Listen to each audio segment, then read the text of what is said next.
Nessa parte nós vamos considerar o assunto geração eterna do Filho na ótica dos teólogos clássicos, os pais da igrejas, também de teólogos medievais e até mesmo reformados. É importante lembrar da teologia clássica, pois chegaremos à conclusão de que essa doutrina não é uma construção tardia ou especulativa, mas ela emerge da leitura bíblica. Ela foi refletida, foi amadurecida ao longo da história da igreja. Tá? Podemos, em primeiro lugar, lembrar de Orígenes. Ele ocupa um lugar central nessa matéria. Por quê? Orígenes viveu no período pré-niceno, ou seja, antes do Concílio de Nicéia, que foi em 325. Primeiro teólogo cristão a formular de maneira bem explícita a doutrina da geração eterna. Realmente foi uma contribuição muito decisiva, embora não isenta de controvérsias. Tá? Orígenes nasceu aí em 185 depois de Cristo, morrendo aí 250, 254 depois de Cristo. Ele viveu no período, então, desse modo, antes do Concílio de Nicéia. E ele pertence a um período formativo da teologia cristã, quando ainda não existia um vocabulário técnico plenamente definido para expressar a doutrina da Trindade. É importante lembrar disso.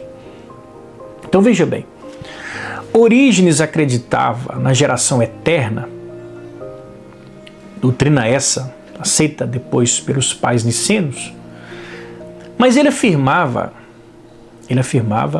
que essa geração era um ato da vontade do Pai, E além do mais, que era um ato contínuo de geração. Isso realmente trouxe muita confusão. Pois ao dizer que a geração eterna era um ato da vontade do Pai, parece igualar o Filho a uma criatura. Tá? Nós vamos discutir isso em outra parte. Mas a ideia de Orígenes foi refutada.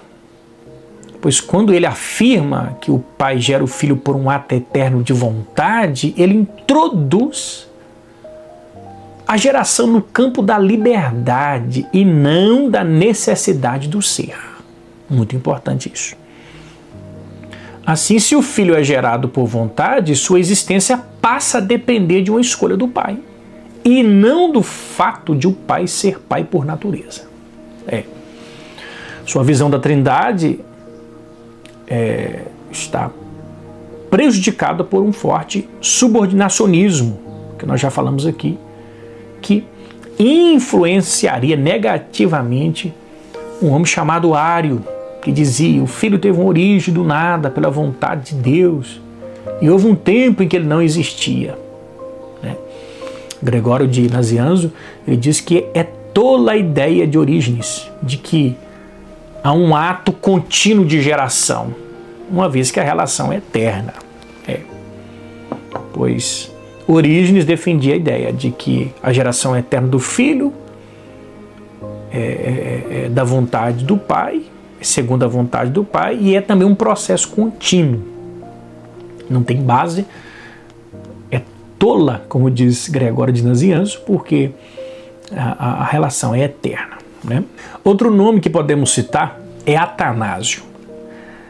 Realmente, ao analisar a teologia de Atanásio, nós vamos compreender que a sua principal contribuição para a doutrina da Trindade está na afirmação de que o Filho é consubstancial ao Pai.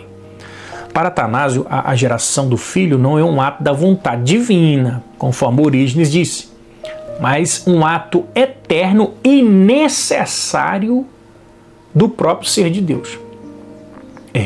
Ele diz: o Filho é gerado da substância do Pai, de modo que a essência divina é plenamente comunicada ao Filho. Assim, a geração não apenas distingue o Pai do Filho, mas fundamenta sua unidade, igualdade com substancialidade. Veja bem, Atanásio rejeita qualquer noção de geração que implique começo ou escolha. Muito bom esse termo. Ele rejeita geração que implique começo ou escolha. Se o filho tivesse começado a existir, então haveria um tempo em que o pai não seria pai. Isso implicaria o quê? Mudança em Deus, e isso é impossível.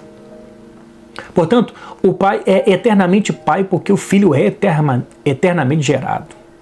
A geração eterna garante que nunca houve um tempo em que o filho não existisse. Dentro desse raciocínio, Atanásio afirma que dizer houve um tempo em que o filho não existia equivale a negar a própria identidade eterna de Deus. Deus não se torna pai, ele é pai por natureza.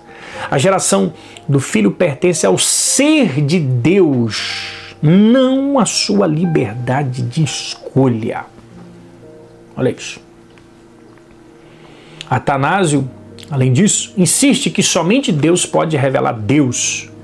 Se o Filho não fosse verdadeiro Deus, ele não poderia ser a revelação perfeita do Pai. Por isso, a geração eterna é também uma exigência revelacional e soteriológica.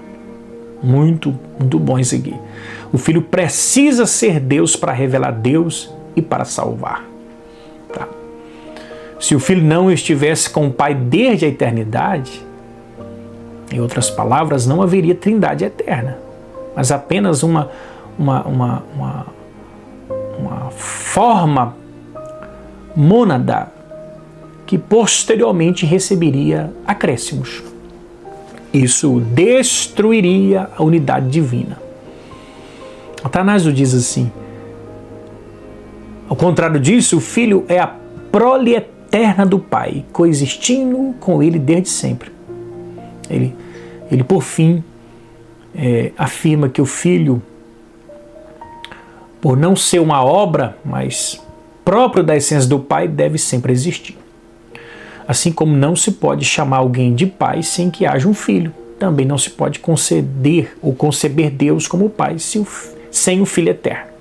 O Pai é eternamente Pai e o Filho é eternamente Filho. Essa é a base da doutrina da geração eterna, segundo Atanásio. Os pais capadócios. Veja bem, os pais Capadócio são 3, tá? Basílio de Cesareia, Gregório de Nissa e Gregório de Nazianzo. Tá?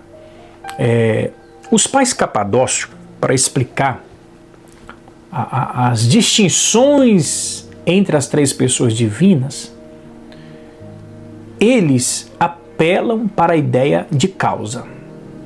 Tá? O que as distingue uma das outras é que o Pai não é gerado. O Filho é gerado do Pai e o Espírito Santo procede do Pai.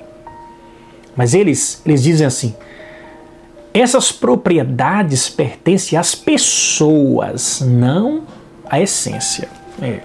Não à essência. Quem mais destacou nesse assunto foi Gregório de Nazianzo, 330 a 391. Tá? Ele é chamado de teólogo, um título que compartilha com o apóstolo João e com ninguém mais. Em 381, veja bem, ele pregou em Constantinopla 5 sermões, chamados de discursos teológicos. Um excelente material. Que consolidaram para sempre sua reputação. Diz Gregório, é um desses sermões ou desses discursos: o Filho e o Espírito procedem do Pai, mas não surge depois do Pai. Ele diz: ser gerado e proceder harmoniza com o ser.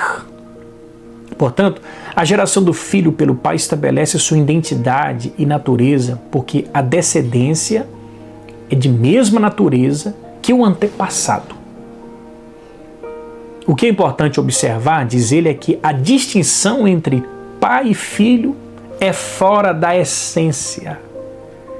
Gerar e ser gerado são propriedade das pessoas, das hipóstases, e não da essência única e indivisível. Portanto, o nome Pai não denota a essência de Deus, e sim a relação em que o Pai se coloca perante o Filho. E a identidade de natureza entre o pai que gera o filho que é gerado. O filho é chamado de filho para denotar essa identidade de natureza, bem como porque ele é do pai no sentido de uma relação. É muito profundo isso que Gregório disse. Resumindo a posição de Gregório, vamos explicar, a distinção entre o pai e o filho não está na essência divina, mas nas relações pessoais. Porque a essência é una, é indivisível, é uma só. A distinção ocorre, então, entre aspas, fora da essência, isto é, no plano relacional. Então, as palavras gerar, ser gerado e proceder não são características da essência divina, do ser de Deus, mas propriedades pessoais próprias das pessoas.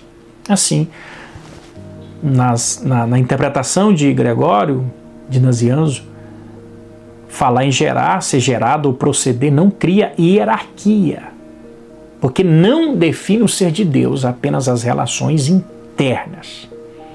Exemplo simples para entender o que ele quis dizer é uma analogia, né? Não tão adequada, mas podemos utilizá-la aqui nesse contexto. Imagine uma única chama. A chama enquanto origem da luz, a chama enquanto luz que aparece, a chama enquanto calor que se espalha. Então, perceba aí que não são três chamas. Nenhuma é mais fogo que a outra. É um único fogo, percebido de formas relacionais diferentes. Tá? Agostinho de Hipona. Agostinho de Hipona, já no IV século, tem seu entendimento sobre o assunto encontrado principalmente em sua obra A Trindade, composta aí por 15 livros, uma grande obra. Agostinho, ao afirmar claramente que cada pessoa da Trindade possui a essência divina inteira e que nenhuma pessoa é maior ou menor do que as outras, Agostinho diz que as pessoas, por outro lado, envolvem a diversidade de Deus e referem-se às relações no ser divino. O que se diz com propriedade a respeito de cada uma das pessoas na Trindade não se diz de forma alguma com referência a ela mesma, mas reciprocamente de uma pessoa ou outra à criatura. Portanto, diz-se no aspecto da relação, não da substância. Assim, o que distingue as pessoas divinas entre si são as relações que elas mantêm umas com as outras. O Pai gera o Filho é gerado pelo Pai, o Espírito Santo procede do Pai e do Filho. Vemos que a contribuição principal desse grande teólogo é dizer que o que distingue as pessoas divinas entre si são as relações que elas mantêm umas com as outras. O Pai gera o Filho é gerado pelo Pai, e o Espírito Santo procede do Pai e do Filho. João Damasceno. João Damasceno é outro que contribuiu para esse assunto geração eterna. Ele diz assim que é irreverente falar da geração do Filho em termos temporais, porque ele é gerado da natureza do Pai, segundo João Damasceno. Tá? E ele explica que geração significa que aquele que gera produz a partir de sua essência, prole, semelhante em essência. Mas criado ou criação significa que o Criador produz do que é externo e não de sua essência. Tá? Assim, segundo João Damasceno, há um grande abismo entre o ato humano de gerar e o ato divino de gerar. Por quê? Ele diz que um é temporal, apaixonado, e produz algo a partir de materiais pré-existentes. Agora, a geração divina, em contraste, ela é eterna, além do tempo e sem paixão, diz João Damasceno. Portanto, o Filho é gerado pelo Pai e está para sempre com Ele sem separação, tendo uma subsistência própria de si mesmo. Então a contribuição de João Damasceno foi trazer essa diferença entre geração produzida pelos homens e a geração eterna da divindade, ou seja, do Pai ao Filho. Anselmo escreveu seu tratado sobre a processão do Espírito Santo a pedido do Papa Urbano, dirigindo-se aos gregos em defesa da cláusula filioque. Anselmo introduz uma defesa importante de como as relações das pessoas são compatíveis com sua plena igualdade. As palavras de Anselmo são merecedoras de total atenção, pois de fato são muito profundas. Muito profundas. Porque para Anselmo, a geração do filho é muito diferente da geração humana e física. Ele diz: não podemos e não devemos julgar a geração e a processão divina segundo a semelhança da criação. E ele aprofunda dizendo: em Deus, aquilo que foi gerado e que procede não é outra coisa senão aquilo do qual procede ou é gerado. Em outras palavras, ele quer dizer que o Pai não gera um ser diferente de si. O Filho não é uma criatura, nem uma parte de Deus, mas o mesmo Deus, da mesma essência. Uma vez que Deus não é superior nem inferior a Ele mesmo, no caso das três pessoas, não há nada que seja superior ou inferior. E nenhuma delas é o que é, nem mais nem menos do que o outro. Embora seja verdade que Deus existe a partir de Deus, pela processão e pela geração. É comum aos três que cada um esteja em relação com os outros dois. Desse modo, cada uma das três pessoas tem propriedades e características próprias. Isso não as impede de ser perfeitamente Deus, porque Deus existe a partir de Deus pela geração. E Deus existe a partir de Deus pela processão. Muito profundas palavras desse teólogo. Posto que nada existe que seja externo a Deus, quando Deus é gerado de Deus ou quando Deus procede de Deus, aquele que procede ou é gerado não está fora de Deus, mas permanece nele. Veja bem, uma vez que Deus não tem partes, sendo completo, independentemente do que for, a conclusão inevitável é que o Pai é totalmente Deus, o Filho é totalmente Deus e o Espírito Santo é totalmente Deus. E são eles um único e mesmo Deus. Se Deus existe a partir de Deus, Deus está em Deus e há apenas um Deus. Contudo, aquele que existe de outro não pode ser um e o mesmo que o outro a partir de quem existe. Portanto, as três pessoas preservam uma pluralidade. Ele diz: cada pessoa tem sua propriedade própria. Anselmo diz que cada pessoa se relaciona com as outras de modo único. Essas relações são as propriedades pessoais. Exemplo simples: o pai é pai porque gera. O filho é filho porque é gerado. O espírito é espírito porque procede. Essas diferenças apenas distinguem as pessoas, segundo Anselmo. É importante essa nota de Anselmo tão profunda, quando diz, em outras palavras, nada sai para fora de Deus. Quando Deus gera Deus, nada sai de Deus. Aquilo que é gerado ou procede em Deus não é outra coisa diferente daquele de quem procede. Isso quer dizer, O Filho não é um outro tipo de ser. Muito importante, muito profundo as expressões aí de Anselmo, contribuindo para a teologia e para a doutrina da geração eterna. Outro que contribuiu muitíssimo para a doutrina da Trindade, falando em especial da geração eterna, foi Tomás de Aquino. Ele diz: as três pessoas são iguais porque são da mesma essência. Então o Filho é coeterno com o Pai, e assim a geração do Filho não está no tempo, mas na eternidade. Ele diz: é melhor dizer como Gregório e Agostinho, que ele sempre foi nascido e não como Orígenes, que ele está sempre nascendo. Já vimos essa parte. Tomás de Aquino diz: há uma ordem da natureza em Deus, mas sem prioridade. E ele diz: a essência não gera essência, mas o Pai gera o Filho.